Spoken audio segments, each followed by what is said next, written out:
So, Bernie, welcome back. Thanks again, Gary. I think to chat today about the sector itself, the philanthropic sector. We know it's an amazing, fantastic sector with incredible people doing wonderful work. Statistically, it's really interesting. I think we've got 1 in 10 people supposedly are employed in the sector, of which about 30% are volunteers. And we've got all these amazing people doing amazing work. But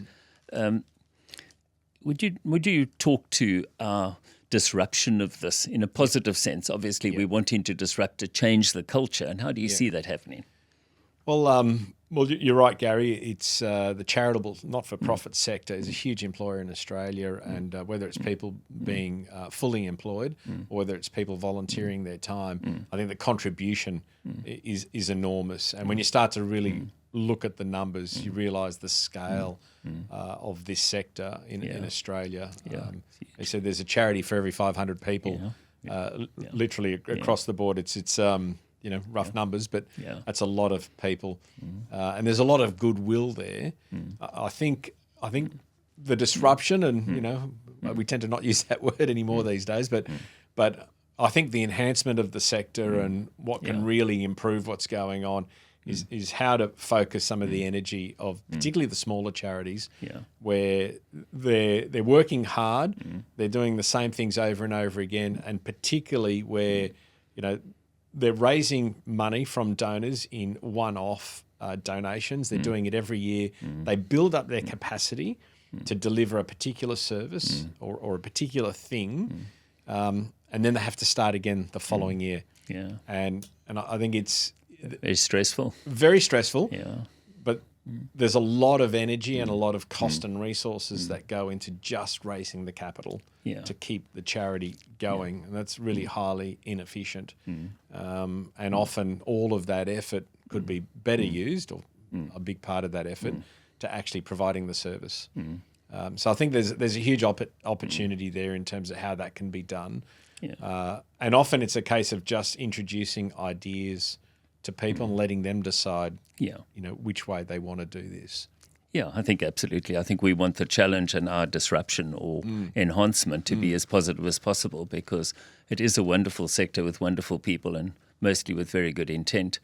Yes. You touched on the duplication, I think, and we'll get to that in a separate podcast, I think, because there's huge duplication amongst this, because this sector hasn't yet gone through the consolidation that we've seen in financial services and others, of course. Yeah, absolutely. And I think, if I put a sort of former government hat on and look at where government might have some interest, would be to, not only just help consolidate those who want to come together, create better efficiencies, but I think look at how then we can multiply what's happening. So where government already makes a huge contribution in some of these areas, but they can make a better contribution, either by seeing better outcomes.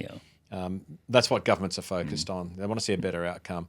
So if we can help the sector in parts to consolidate, to bring about a better outcome, larger in a lot of ways, more efficient, then I'm sure we can also encourage government to make more of a contribution in those areas. So I think that's part of the opportunity. Yeah, very much so, I think. And I think a recent survey has shown that of our really wealthy families, many of whom are incredibly generous, of course, and largely run this sector, because I think the vast majority of income comes from our wealthiest families. But I think corporates still lag behind. We still have some of the most fantastic and biggest companies anywhere, and yet, the donation relatively to that or to the sector is very low. And, Absolutely. And I think, look, probably there is one of the biggest opportunities that we've got in front of us right now. You're right on the family offices. There's a lot of very generous families. They've done very well. They're wealthy, and they make quite a substantial contribution in this area in terms of their own donating and their own giving. But I think the area that really does stand out as lacking is the corporate sector. And I think a lot more effort needs to be focused on how the corporate sector can make more of a contribution. I don't think it's through a lack of will. I think it's just through a lack of knowledge, education, or pathways. I think that's the missing piece. So governments can help there, but I think, look, people like yourself and others can really start to focus more on the corporate sector and give them more options and show them how they can be more generous. I think would go a long way. Yeah, very much so. Bernie, thanks again for joining us today. Gary, always a pleasure. Yeah. And we'll keep going. We'll do more of these. Thank you. Wonderful. Thank you.